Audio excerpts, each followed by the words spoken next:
मुंबई का माजगांव डॉक जो सालों पहले एक बंदरगाह था, आज यहाँ सिर्फ शिप रिपेयर के लिए आती हैं। सालों पहले यहाँ लोगों की भीड़ लगी रहती थी। विदेशी ट्रेडर्स अपना सामान बेचने आते थे। लेकिन आखिर ऐसा क्या हुआ कि ये चहल पहल वीराने में बदल गई। वो साल था 1990, जब ला ओपाला नाम की एक रशियन शिप को माजगांव डॉक के बंदरगाह पर लाया गया था। ला ओपाला दिखने में आम शिप थी, लेकिन जब उसे लाया गया तो उसे एक बड़े जहाज से खींच कर लाया गया। ला ओपाला को रिपेयर करने लाया गया था। सर, इतनी बड़ी शिप और इसकी ऐसी हालत। मैंने ये शिप रशिया से खरीदी है। उनकी ये शिप रास्ता भटक गई थी और एक अनजान टापू पर अटक गई थी। 1 साल के बाद रसिया वालों ने इस शिप को ढूंढा और इसे अपने अधीन ले लिया। बस मुझे ये शिप कबाड़ के दाम में मिली है। अब क्या, इसे रिपेयर करना है बस। ठीक है सर, मैं जांच करता हूँ। वो मैकेनिक शिप के भीतर गया और उसके पुर्जे जांचने लगा। कुछ देर बाद वो ओनर के पास वापस आ गया। सर, ज्यादा खराबी तो नहीं दिख रही, बस हल्की फुल्की मरम्मत और पेंटिंग के काम की जरूरत है। तो ये लो एडवांस, काम शुरू करो। मैकेनिक बहुत खुश हुआ, क्योंकि शिप के रिपेयर से उसे अच्छी खासी आमदनी होने वाली थी। लेकिन भला उसे क्या पता था कि उसके साथ आगे क्या होगा। मैकेनिक ने अपने बंदों को शिप के रिपेयर के काम में लगा दिया। पहले हम इसका इंजन ठीक करेंगे, फिर बाहरी मरम्मत और फिर पेंटिंग। हाँ ठीक है, तो चलो काम पे लग जाओ। मैकेनिक और उसके बंदे शिप के भीतर गए और इंजन के पुर्जों को ठोक पटक कर जांचने लगे। शिप काफी बड़ी थी, तो इंजन भी उतना ही बड़ा था। अलग अलग बंदे अलग अलग पुर्जे जांच रहे थे। इन सभी को काम करते करते सूरज ढल गया और अचानक शिप की सारी लाइट्स ऑन हो गई। ये कैसे हुआ? अब रुकिए, मैं देखता हूँ। वो बंदा देखने के लिए बाहर आया तो बाहर का मंजर देख के उसके होश ही उड़ गए। जिनमें से एक कैप्टन था। लगता है हम किसी नए देश में आ गए हैं। वो बंदा भागता हुआ भीतर आया। बाहर बाहर भूत है। क्या? हाँ, कैप्टन और उसके लोग। क्या कुछ भी बोल रहे हो? हांग वांग खा के आए हो क्या? रुको, मैं देखता हूँ। नहीं, बाहर मत जाओ। मैकेनिक ने अपने बंदे की नहीं सुनी और फिर भी बाहर चला गया। बाहर का मंजर देखते ही उसके चेहरे का रंग बदल गया और इस बार कैप्टन के भूत ने उसे देख लिया। हमारे शिप में घुस बैठी है, पकड़ो उसको। आदेश सुनते ही बाकी भूत मैकेनिक की तरफ बढ़ने लगे। मैकेनिक की समझ में ही नहीं आ रहा था कि वो क्या करे। फिर उसके साथियों ने उसे भीतर इंजन के कमरे में खींच लिया। मैंने कहा था ना, पर ये कैसे हो सकता है? सभी लोग चिंतित थे कि अचानक शिप का इंजन चलने लगा। अरे ये क्या हो रहा है? ये शिप चल रही है। लगता है वो कैप्टन का भूत इसे चला रहा है। और अब हम क्या करें? यहाँ से कैसे निकले? मैकेनिक और उसके तीनों साथी सोच ही रहे थे कि अचानक जोर जोर से दरवाजा पीटने की आवाज आने लगी। लाइट्स ऑन ऑफ होने लगी। सभी लोग डर गए और अचानक उन चारों के सामने भूत खड़े थे। हमें छोड़ दो। हमने तुम्हारा क्या बिगाड़ा है?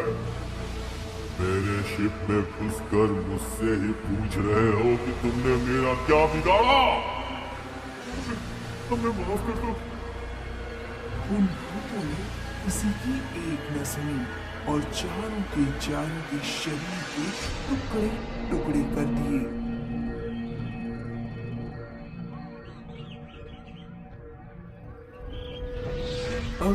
जब जहाज का मालिक अपने लोगों के साथ वहां आया तो वो हैरान रह गया। उसे समझ भी नहीं आ रहा था कि आखिर वहां हुआ क्या है।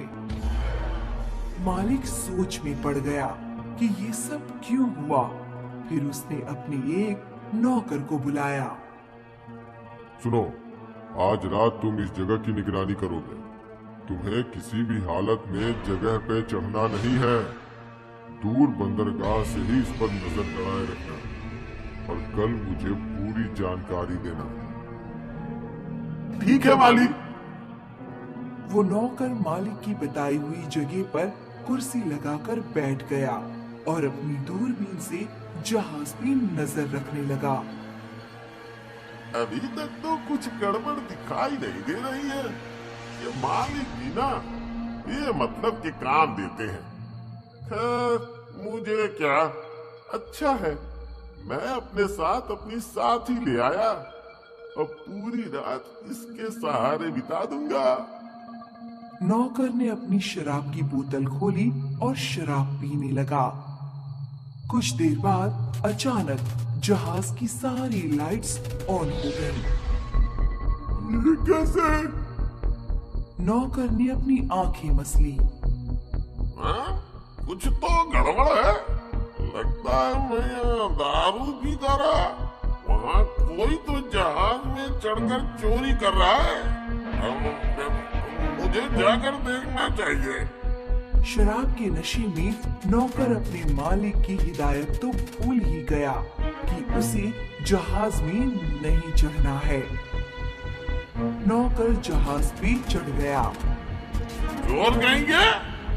मुझे पता है तुम सब यहाँ चोरी करने आए हो, लेकिन मेरे रहते हुए तुम लोग इस जहाज से कुछ भी चुरा नहीं सकते। ये मेरे मालिक का जहाज है। हाँ? तेरे मालिक का?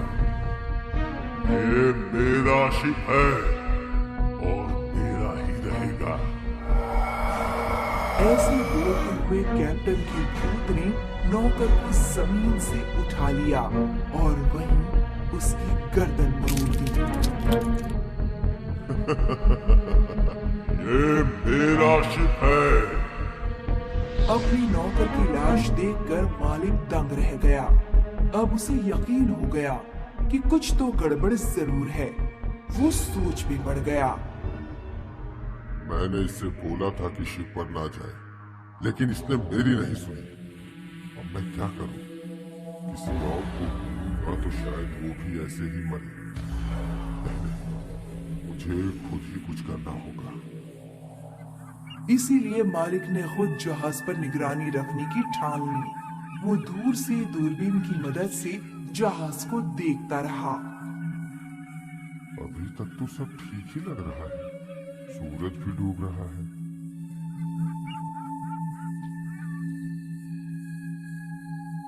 और अचानक सारी लाइट्स ऑन हो गई। ये क्या? मालिक ने दूरबीन से देखा तो उसे जहाज पर कुछ लोग दिखे। ये लोग कौन है? उसने गौर से देखा तो दंग रह गया, क्योंकि वो इंसान नहीं भूत थे जो जोर जोर से हंस रहे थे। मालिक समझ गया कि उन सब की मौत क्यों हुई। अगले दिन मालिक ने एक तांत्रिक बाबा को बुलाया। तांत्रिक बाबा जहाज पर बैठकर पूजा करने लगा।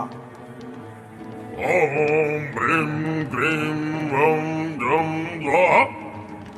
वो तांत्रिक सूरज ढलने के बाद भी वहीं रहा और मालिक फिर से दूर खड़े रहकर सब देखने लगा। लाइट्स ऑन हुई और जो मालिक ने देखा वो देखकर उसकी रूह कांप गई। कैप्टन के भूत ने तांत्रिक की छाती में खंजर आर पार कर दिया।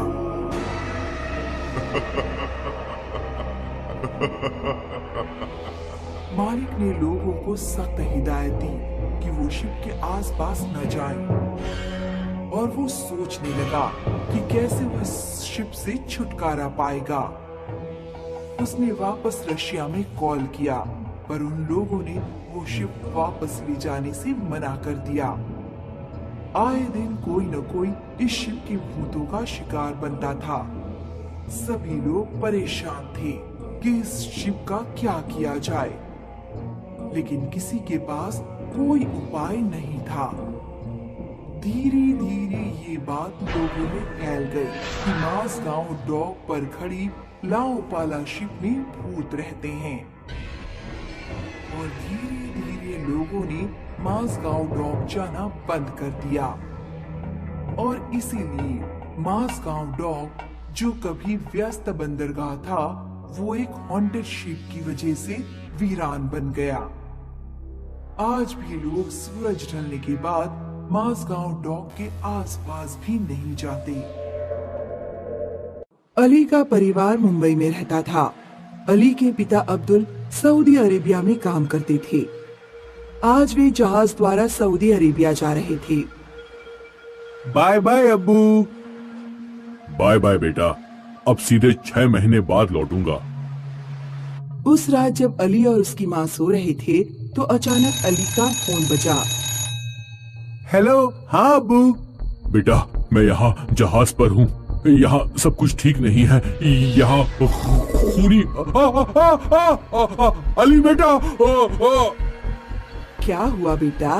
अम्मी, अब्बू जिस जहाज से सऊदी अरेबिया जा रहे हैं वहाँ जरूर कुछ हुआ है। अब्बू का फोन भी नहीं लग रहा। मैं पुलिस के पास जा रहा हूँ। बेटा जरा ध्यान से, रात के 2 बज रहे हैं। अली पुलिस स्टेशन जाता है, लेकिन वहाँ पुलिस वाले सो रहे थे। सर, मेरे पिता भी 3 घंटे पहले मुंबई से सऊदी अरेबिया के लिए जहाज से रवाना हुए थे। सर, आप सुन रहे हैं या नहीं? सुभाना, मेरे पास अभी टाइम नहीं है, ये सोने का टाइम है। सर, मेरे पिताजी की जान खतरे में है। कहा ना, जाओ यहाँ से, वरना तुम्हें ही लॉकअप में बंद कर दूंगा। पुलिस वाला अली की नहीं सुनता। सुबह अली के पास एक फोन आता है। उसे बताया जाता है कि उसके पिता ने जहाज से समुद्र में कूदकर आत्महत्या कर ली। अली दोबारा पुलिस स्टेशन जाकर अपने पिता की हत्या की रिपोर्ट लिखाता है। तुम्हें कैसे पता कि तुम्हारे पिता ने आत्महत्या नहीं की थी? मेरे पिता जब यहाँ से गए थे तो बहुत खुश थे। वो सुसाइड क्यों करेंगे? मैं हत्या का केस दर्ज नहीं कर सकता, क्योंकि उस जहाज पर मौजूद बाकी सभी लोग सुरक्षित हैं और वहाँ ऐसी कोई भी घटना नहीं हुई थी। तुम्हारे पिता ने आत्महत्या की होगी। अब जाओ यहाँ से, तुम जाओ। अली समझ गया कि पुलिस से उसे मदद नहीं मिल पाएगी। पुलिस मदद करे या ना करे, लेकिन मैं अब्बू की हत्या का राज जानकर ही रहूंगा। अम्मी, मैं आज ही उस जहाज से सऊदी अरेबिया जाऊंगा और देखूंगा कि उस जहाज पर क्या होता है। बेटा, तुम वहाँ मत जाओ। अब तुम्हारे अलावा मेरा इस दुनिया में कोई नहीं है। खुदा न खास्ता तुम्हें कुछ हो गया तो मैं क्या करूंगी? माँ, अगर मैं अब्बू की हत्या का राज नहीं पता लगा पाया तो मैं खुद को कभी माफ नहीं कर पाऊंगा। मुझे उस जहाज पर जाना ही होगा। अली सऊदी अरेबिया का टिकट खरीदकर जहाज पर पहुंच जाता है। अली के केबिन में एक सर्विस गर्ल नाश्ता पहुंचाने आई। अली ने देखा कि सर्विस गर्ल के पैर उल्टे हैं। लीजिए सर, आपका ब्रेकफास्ट। अगर आपको किसी और चीज की जरूरत हो तो बता दीजिए। डर के मारे अली की आवाज ही नहीं निकल पा रही थी। लड़की जब चली गई तो अली ने पूरे जहाज का नक्शा देखा। अचानक उसे अपने केबिन के बाहर से किसी आदमी के चिल्लाने की आवाज आई। मुझे जाने दो, मुझे माफ कर दो, मुझे माफ कर दो, मुझे जाने दो। अली तुरंत बाहर जाता है। वो देखता है कि उसके अब्बू जो घायल हैं, उनके माथे और चेहरे पर चोट है। किसी से माफी मांग रहे हैं, लेकिन सामने कोई भी नहीं है। अब्बू, अब्बू, आप किससे बात कर रहे हैं? आप जिंदा हैं? लेकिन अब्दुल अली की सुन ही नहीं रहा था।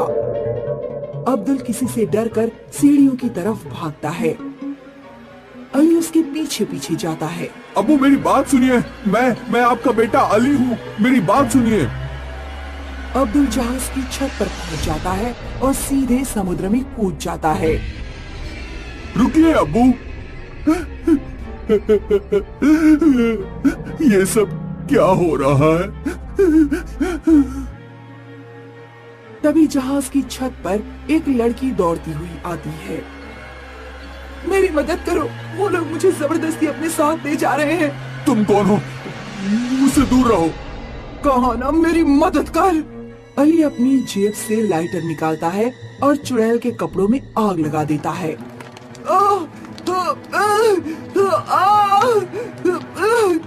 यहाँ हो रही घटनाएं जरूर मुझे कुछ बताना चाहती हैं। किसी ऐसे इंसान से बात करनी होगी जो जहाज पर हमेशा मौजूद रहता हो। अली जहाज के कप्तान के केबिन में जाता है और उसे अपने पिताजी अब्दुल के बारे में बताता है। अच्छा, तो अब्दुल तुम्हारे पिता थे? एक दो बार मैं उनसे मिला था। सऊदी अरेबिया में एक ग्रुप काम करता है, माफ करना करता था, जो मुंबई से लड़कियों को उठाकर सऊदी अरेबिया ले जाता था और वहाँ उन्हें बेच देता था। तुम्हारे पिता उसी ग्रुप में शामिल थे। मैं भी उसी ग्रुप में शामिल था। लेकिन अब सब मारे जा चुके हैं। एक बार हम जिन लड़कियों को मुंबई से चुरा कर ला रहे थे, उनमें से 5 लड़कियों ने समुद्र में कूदकर आत्महत्या कर ली। उन लड़कियों की आत्माओं ने इस जहाज पर मौजूद एक एक आदमी को मार डाला। इस जहाज पर केवल तुम ही जिंदा इंसान हो, लेकिन अब तुम भी नहीं बचोगे। अचानक 5 लड़कियों की आत्मा वहाँ आती हैं और अली की तरफ बढ़ने लगती हैं। लेकिन अली पहले से ही तैयारी करके आया था। उसने पूरे जहाज के किनारे किनारे मिट्टी का तेल फैला दिया था। वो दरवाजे से बाहर भागता है और जहाज पर जलता हुआ लाइटर फेंककर जहाज से समुद्र में कूद जाता है। इस तरह अली भूतिया जहाज को खत्म करके अपने घर लौट जाता है और पूरी कहानी अपनी अम्मी को सुनाता है। ये कहानी है 1956 की। भीमपुर गांव में सुनील अपने माता पिता के साथ रहता था। उसके माता पिता एक दिन उसकी शादी के लिए पास वाले गांव लखीमपुर में मीना को देखने गए। जी हमें तो मीना बहुत पसंद आती है। हम जल्द से जल्द इसे अपने घर की बहू बनाना चाहते हैं।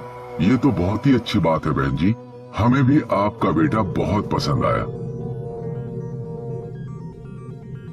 तभी उनकी खिड़की से एक आत्मा का साया झांक रहा होता है और उन सबको गुस्से में देख रहा होता है। किसी का ससुराल नहीं बचेगा, मैं सबको मार डालूंगी। सुनील के परिवार के जाने के बाद मीना की माँ उसके पिता के पास घबराती हुई आती है। मुझे तो बड़ी घबराहट हो रही है जी। आपको तो पता है ना कि क्या अनहोनी हो सकती है हमारी बेटी के साथ। इतनी शुभ घड़ी में भी खुश होने का मन ही नहीं कर रहा है हमारा। शुभ शुभ बोलो नीलम, तुम तो जानती हो कि हमारे गांव में लोग रिश्ता करने में क्यों कतराते हैं। बड़ी मुश्किल से ये रिश्ता मिला है। क्या हमें उन्हें सच बता देना चाहिए? बिल्कुल नहीं। याद नहीं, जब जब हमने सच कहा है मीना का रिश्ता टूट जाता है। बस प्रार्थना करो कि हमारी बच्ची की शादी सही से हो जाए। आत्मा फिर से खिड़की पर आती है और उन तीनों को देख रही होती है और अचानक से बिजली कड़कती है और वे तीनों डर जाते हैं। मीना और सुनील की शादी हो जाती है। मीना डोली में बैठी होती है और 4 लोग उसे उठाए होते हैं। पीछे सुनील का परिवार होता है। कितना अच्छा ससुराल मिला है मुझे। अब तो पूरी जिंदगी राज करूंगी। अब वक्त आ गया है एक और ससुराल को तबाह करने का। आत्मा अपनी उंगली घुमाती है और सब बेहोश होने लगते हैं। सिर्फ मीना ही है जो जाग रही है। अरे बारात रुक क्यों गई? मीना बाहर झांकती है तो देखती है कि पूरी बारात बेहोश पड़ी है। वो घबराकर सबको उठाने लगती है और रोने लगती है। तभी उसे ऐसा लगता है कि उसका कोई नाम पुकार रहा है।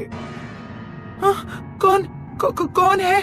मीना पीछे मुड़ती है तो एक बूढ़ी औरत उसके पीछे खड़ी होती है। अम्मा, तुम कौन हो? बेटा, मैं तेरी मदद करने आई हूँ। मेरे पास आ जा, मीना उस बूढ़ी आत्मा के पास जाती है। अम्मा अपना हाथ आगे बढ़ाती है। मीना हाथ पकड़ती है और अम्मा हंसने लगती है। चलो मीना, तुम्हारे ससुराल जाने का वक्त आ गया है। वो बूढ़ी औरत आत्मा बन जाती है और मीना के अंदर प्रवेश कर जाती है। मीना की आंखें काली हो जाती हैं और वो जाकर डोली में बैठ जाती है। मीना अपनी उंगली घुमाती है और सारे बाराती जाग जाते हैं। अरे भाई चलो, यहाँ क्यों रुकी है बारात? देखो मौसम कितना खराब है, जल्दी निकलना होगा यहाँ से। बारात चलने लगती है। मीना अंदर बैठी मुस्कुरा रही है।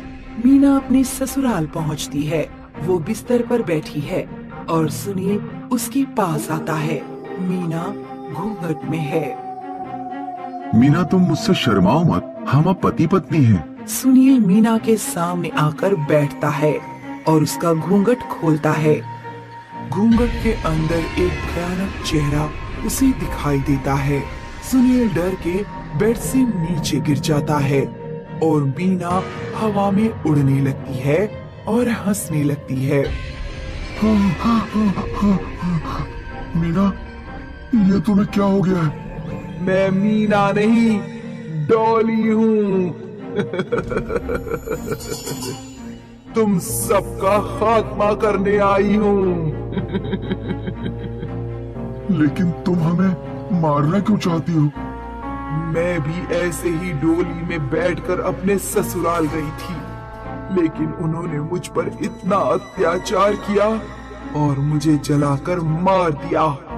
दुनिया के सारे ससुराल ऐसे ही लालची होते हैं। सुनील भागने लगता है और आत्मा उल्टे पैर करके चलने लगती है। सुनील कमरे के बाहर भागता है। तभी उसके माता पिता भी हॉल में आ जाते हैं। क्या हुआ बेटा, तेरे चिल्लाने की आवाज क्यों आ रही है? बहू बहू कहाँ है बेटा? तभी चुड़ैल हंसते हुए हॉल में आ जाती है। माँ, पिताजी, चलिए इस घर से जल्दी। वे तीनों भागने लगते हैं। आत्मा सुनील के पास जाती है और उसका गला दबाने लगती है। पहले तुम्हारी बारी है दुल्हे राजा। सुनील की मृत्यु हो जाती है। आत्मा सुनील के माता पिता की तरफ बढ़ती है और जोर जोर से हंसने लगती है। अगले दिन मीना की आंख खुलती है। हे भगवान, मेरा सर इतना क्यों दुख रहा है? उसकी आंखें बंद होती हैं। वे आगे बढ़ रही होती है। अचानक से उसका पैर एक चीज से टकरा जाता है और वो गिर जाती है। मीना देखती है कि सामने उसके पति सुनील और सास ससुर की लाश पड़ी है। मीना ये देखकर रोने लगती है। क्या हो गया ये सब? किसने किया? मैं लुट गई, बर्बाद हो गई। खिड़की में से चुड़ैल मीना को देखकर मुस्कुरा रही होती है और वहां से चली जाती है। ये कहानी उरई गांव की है, जहां एक चुड़ैल मछली बेचने शमशान से गांव में आती है। मछली बेचने वाली चुड़ैल गांव वालों से मछली खरीदने की विनती नहीं करती, बल्कि धमकाते हुए मछली बेचती है। मछली ले लो, मछली, कटीली मछली, जहरीली मछली, जो खाए वो पछताए, जो ना खाए पछताए। तुम्हें चुड़ैल की मछली तो लेनी ही पड़ेगी। ले लो, मछली ले लो। ये लोग ऐसे नहीं मानेंगे। चुड़ैल जबरदस्ती कमला के घर पहुंचकर दस्तक देती है। कमला घर का दरवाजा खोलती है और सामने चुड़ैल को देखकर चीख पड़ती है। मैं चुड़ैल मछली वाली मछली बेचने आई हूँ। चुड़ैल, मुझे मछली नहीं खरीदना। कमला, मैं जिस घर में जाती हूँ मछली बेचकर ही आती हूँ। चुड़ैल जी, मैं शाकाहारी हूँ, मछली नहीं खाती। लेकिन मैं तो मांसाहारी हूँ। बताओ कौन सी मछली दूँ? कांटे वाली, जहर वाली? अच्छा, मैं मछली खरीद लूँ तो आप चली जाएंगी ना? हाँ, मैं चली जाऊंगी तुम्हारी जान लिए बगैर। तो ठीक है, 1 किलो मछली दे दो। ये लो कमला बहन, तुम्हारी 1 किलो मछली कांटे वाली। कितने रुपए दूं? रुपए नहीं, मुझे तुम्हारा ककड़ी जैसा हाथ चाहिए।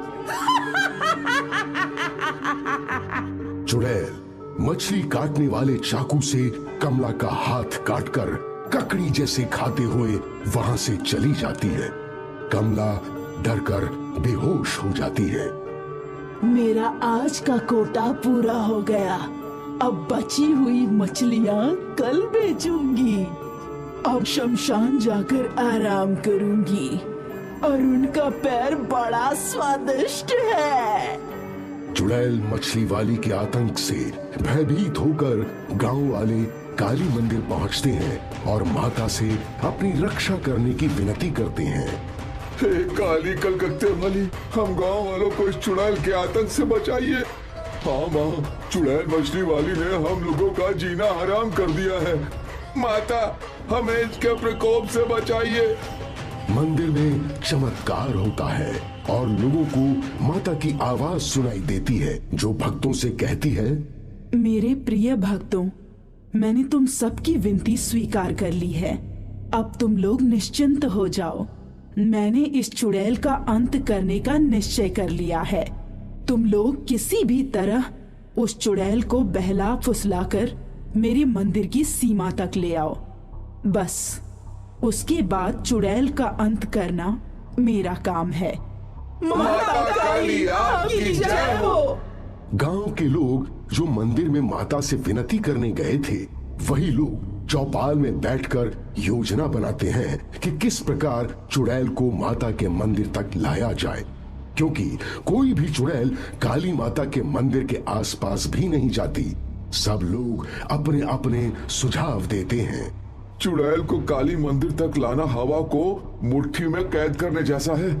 चुड़ैल हम सबको झांसा देती है, फिर हम उसे धोखा कैसे देंगे? मेरा एक सुझाव है कि औरतों का एक पुतला जो कपड़ों के शोरूम में रखा होता है, उसे औरतों के कपड़े पहनाकर उस पुतले को हम रिमोट से कंट्रोल कर सकते हैं। इससे क्या होगा? मेरा मतलब इसके आगे क्या होगा? हम औरत के उस पुतले को किसी घर के सामने खड़ा कर देंगे। चुड़ैल जब मछली बेचने आएगी तब हम उस पुतले को अपने रिमोट से दौड़ाने लगेंगे। चुड़ैल मछली बेचने उसके पीछे जाएगी। चुड़ैल उस प्लास्टिक की औरत से कोई सवाल करेगी तो जवाब कौन देगा? जो रिमोट से कंट्रोल करेगा वही जवाब देगा। लेकिन पुतले में लगी मशीन उसकी आवाज को बदलकर औरत की आवाज बना देगी। चुड़ैल जैसे ही काली मंदिर की सीमा में प्रवेश करेगी, माता उसका काम तमाम कर देंगी। हमारा सुझाव आप लोगों को कैसा लगा? हम सब सहमत हैं। चलो चलकर बाजार से औरत का पुतला खरीद कर लाते हैं। हाँ, चलो चलो चलो।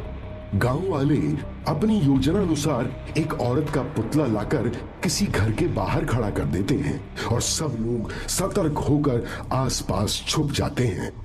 कोई एक आदमी अपने हाथ में रिमोट लेकर उस औरत के पुतले को चलाता है। चुड़ैल मछली वाली मछली की टोकरी लेकर गांव वालों की योजना से अनजान उस औरत के पुतले के पास से गुजरती है। मछली ले लो, कटीली मछली, जहरीली मछली। अरे मछली वाली, यहाँ तो आओ, आज मैं तुम्हारी सारी मछली खरीद लूंगी। हाँ? अरे वाह, आज तो ये औरत मुझे सामने से बुला रही है। चलो, अच्छा है। चुड़ैल अपनी मछली की टोकरी लेकर जैसे ही नजदीक आती है, वो औरत का पुतला वहां से भागने लगता है। गांव वाले इस पूरे खेल को भी देख रहे हैं और रिमोट से कंट्रोल भी कर रहे हैं। चुड़ैल भागते हुए कहती है, अरे कहाँ भाग रही हो? तुम्ही ने तो मुझे बुलाया था। मेरा घर पुलिया के पास है, जल्दी आओ। तुम्हारे पास कतला, पॉम्पलेट, रोहू, मांगुर ये सब मछलियाँ है ना? हाँ, ये सब मछलियाँ हैं। तुम रुको तो सही। बस अब नहीं दौड़ूंगी। देखो मेरा घर आ गया। तुम्हारा घर? यहाँ तो कोई घर नहीं है। ये है ना काली माँ का मंदिर। मंदिर का नाम सुनते ही चुड़ैल चौंक जाती है और डरकर वहां से भागने लगती है, लेकिन भाग नहीं पाती क्योंकि वो चारों तरफ आग से घिर जाती है। तब तक गांव वाले भी वहां आ जाते हैं। चुड़ैल गांव वालों की योजना समझ जाती है और चिल्लाकर कहती है, धोखा, तुम लोगों ने मुझे धोखा दिया है। ये धोखा नहीं, काली माता का आदेश है। काली माता का आदेश? हाँ, ये मेरा आदेश था, लेकिन आपने मुझे यहाँ क्यों बुलाया? तुम्हारा अंत करने चुड़ैल। तुम मछली के बहाने मौत का व्यापार करती हो, इसलिए तुम्हारा सर्वनाश आवश्यक है। मैं तुम्हें अभी भस्म करती हूँ। नहीं, मुझे मत मारो। मैं अब यहाँ मछली नहीं बेचूंगी, वापस शमशान चली जाऊंगी। चुड़ैल मछली वाली, अब तुम्हें यहाँ आने का मौका ही नहीं मिलेगा। नहीं, मेरा विश्वास करो, अब मैं किसी को नुकसान नहीं पहुँचाऊंगी। तुम कमला की हत्या कर चुकी हो, अरुण का पैर काट चुकी हो और ना जाने कितने अपराध तुम्हारे नाम लिखे हैं। उसका दंड मिलना आवश्यक है। मैं तुम्हारी जीवन लीला समाप्त कर रही हूँ। चुड़ैल जिस आग के घेरे में फंसी है उसकी ज्वाला तेज होती है और चुड़ैल अपनी मछलियों के साथ जलकर भस्म हो जाती है। गांव वाले खुश होकर माता की जय जयकार करते हैं। बोलो काली मैया की